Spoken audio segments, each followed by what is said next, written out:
livro é Atos dos Apóstolos. Diz coisas legais que eles fizeram e fala de coisas equivocadas que eles fizeram.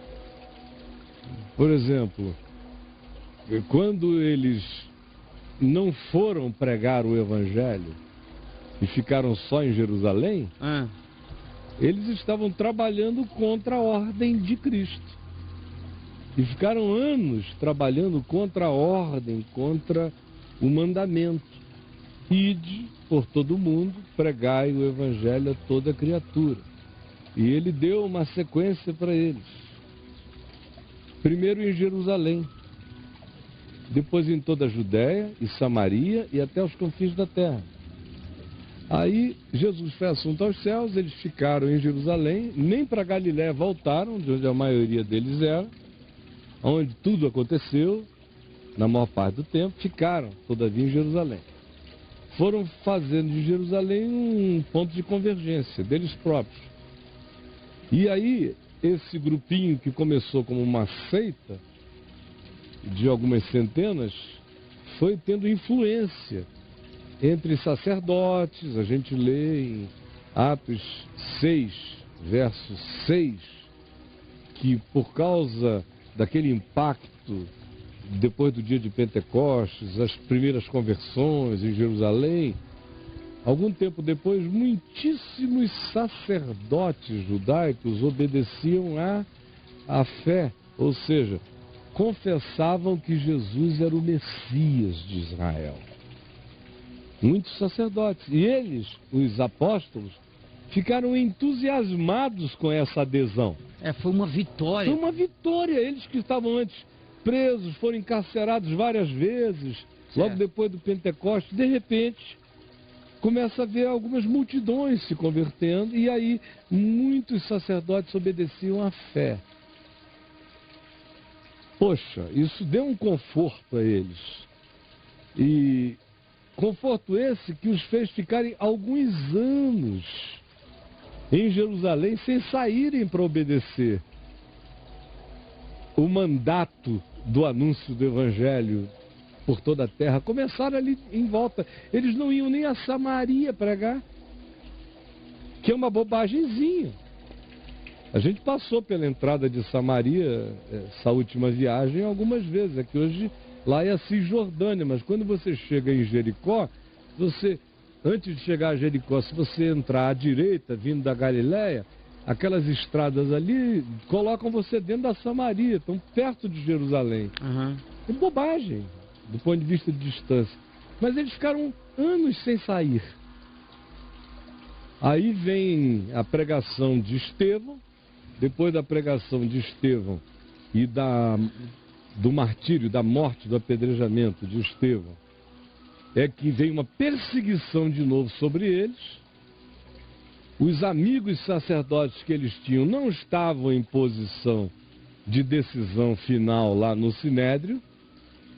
Então, quando decidiram perseguir, porque eles estavam ficando influentes demais, desassombrados demais, poderosos demais, veio a perseguição. Foi essa perseguição que Atos dos Apóstolos, capítulo 8, verso 1, diz que, na realidade, foi uma semeadura.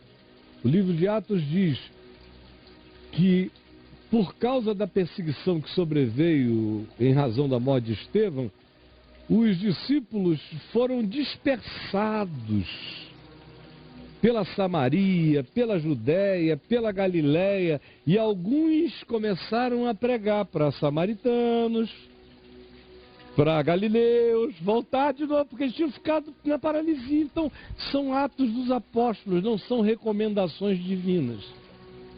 Ali tem afirmações de coisas bonitas, lindas, e tem afirmação de erros, de paralisias, então, de tratos de Deus para botar o pessoal para frente, vai adiante. A conversão de Paulo é que revoluciona tudo. Né? Porque, do contrário, a gente não conheceria, provavelmente, a história da fé como nós viemos a conhecê-la, se Paulo não tivesse entrado naquele processo para dar aquela agitada global na história. Para desjerusalemizar o Evangelho. para desisraelizar o Evangelho, para gentilizar o Evangelho, para fazer essa viagem, essa ponte. Os outros todos foram apenas muito provocados por Paulo. Então, respondendo à pergunta dele, não, eu não creio que eles estivessem fazendo uma média política, mas eu creio que eles também fizeram uma certa média de natureza ponderada, a média das consciências ponderadas, média ponderada das consciências circundantes. Foi mais ou menos isso que eles tiraram ali. Eles tiraram o que eles achavam que eles conseguiam tirar de peso. Sendo que é uma decisão que nasce de judeus numa igreja em Jerusalém, e cheia de judeus. Então, eu pessoalmente, que nunca esperei muito do Concílio de Jerusalém, nunca esperei muito, sinceramente, desde que eu comecei a ler o livro de Atos dos Apóstolos, que eu entendi que era um livro de atos, não era um livro de doutrinas, nem de ensinos, nem de revelações. De atitudes. São atos, são reports. É um livro jornalístico, é para informar, é história dos apóstolos. Então é óbvio que não é para eu pegar o livro de Atos dos Apóstolos e tudo que os apóstolos fizeram, deixar eu fazer também, porque eu posso fazer coisas que eles fizeram equivocadamente. Sim. Como querer viver em comunidade, como aconteceu ali, Atos 2, 3, 4, 5, aquele iniciozinho ali. Não deu certo. Houve várias coisas que não deram certo. O que é Atos 10, senão a correção que Pedro sofre ao preconceito dele em relação à casa de Cornélio, a visão que ele teve lá na casa de Simão o Curtidor em Jope, do lençol com toda a sorte de animais. Sim, Pedro mata e come. Flutuando. E assim por diante. Você vê o tempo todo. Ou quando você chega mais adiante, Paulo e Barnabé se separam. Aquilo ali é um mandamento divino ou é uma descrição de como eles eram humanos infalíveis, de percepção curta, tinham seus pavis, maior ou menor, tinham seus pavis, tinham os elementos pessoais de desagrado, que levou-os a um divórcio ministerial. Nunca um rompimento fraterno, como a gente vê depois. Mas já não entenderam que eles trabalhavam melhor separadamente, e cada um foi para o seu campo. Isso é um mandamento? Não, é uma descrição. Então, hoje, o que fica ali de Atos 15? Sinceramente falando, Atos 15 é um remédio, é um paliativo da hora, mas não é uma recomendação do Evangelho. O que fica dali é que vos abstenhais de relações sexuais ilícitas, sim. De tudo que signifique porneia, sim. Agora, sarapatel, eu dou graça e como. Do sangue de animais sufocados. Aí, por exemplo, o judeu não come nada que tenha a ver com o sangue de um animal que não foi imolado. Tem a ver com uma mistura de rito judaico, dieta judaica, um pacote judaico, porque eles eram o povo do derramamento do sangue, como expiação pelo pecado. Então, todo o sangue tinha que ser derramado em Israel. Agora, significa o quê? Que se alguém comeu um sarapatel de um animal que não morreu degolado, mas sufocado, ele está espiritualmente sendo contaminado? É claro que não.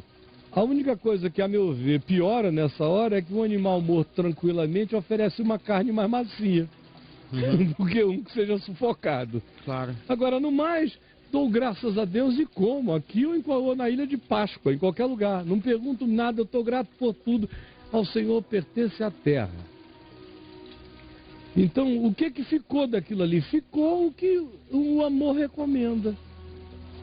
O amor não faz nenhuma recomendação quanto a coma isso, não coma aquilo. O amor só diz, não coma fulano. Né? Amar ao próximo, mas nem tanto. Ame tanto que você não o coma. Não coma. Não pape o próximo. Não pape o próximo. Então, é tudo mais simples do que a gente imagina quando Jesus é a chave de tudo. Olha para Jesus e vê Jesus. Você viu Jesus circuncidando alguém, fazendo essa recomendação? Não, morreu. Você vê Jesus preocupado com o tipo de comida que as pessoas vão comer? Sem hipótese alguma. Ele está dizendo, não percam tempo com isso, sejam gratos. Olhe para Jesus e você vai entender Atos. Porque você tem que ler os apóstolos a partir de Jesus. Você tem que compreender o Atos dos Apóstolos a partir dos Evangelhos. Jesus é o centro, os apóstolos habitam a periferia. Jesus é a pedra de esquina, os apóstolos ergueram os fundamentos contínuos dessa coerência como manifestação humana na história. E toda a doutrina apostólica, portanto, tem que estar absolutamente coerente com a pedra de esquina que é Jesus. Se for assim, o apóstolo é apóstolo verdadeiro. Se não é, nunca foi. É por aqui que eu meço tudo. Leio tudo. No Novo Testamento, no Velho Testamento. Faça a mesma coisa. Ô Caio, então em Atos dos Apóstolos também tem vacilos dos apóstolos. Claro que tem. Está cheio de vacilo apostólico em Atos. O pessoal deu umas vaciladas ali. Todo mundo dá. Por que eles iam parar de dar? Se eles tinham dado até o fim. A gente lê aqueles 3 anos e pouco deles andando com Jesus, é só vacilo. Não é? É. Aqui quase não tem coisas que você diga, poxa, que apóstolo legal. Pô, o cara deu uma Não, dentro. você só vê fora assim, falas. Como Pedro, tu és o Cristo, o Filho do Deus vivo, para logo depois falar uma bobagem. Eu não vou deixar ninguém. Não vou. Aí Jesus diz, arreda Satanás. Só vacilo. Vacilo. Só vacilaram. Aí a gente quer que só porque aconteceu o Pentecoste, agora ele se transforma em Cristos. Cristuns. Aí vão andando ali, vira São Pedro, São não sei o que. Tudo balela. É Cristuns sem vacilos. Tudo paganismo. Caio. Tudo paganismo.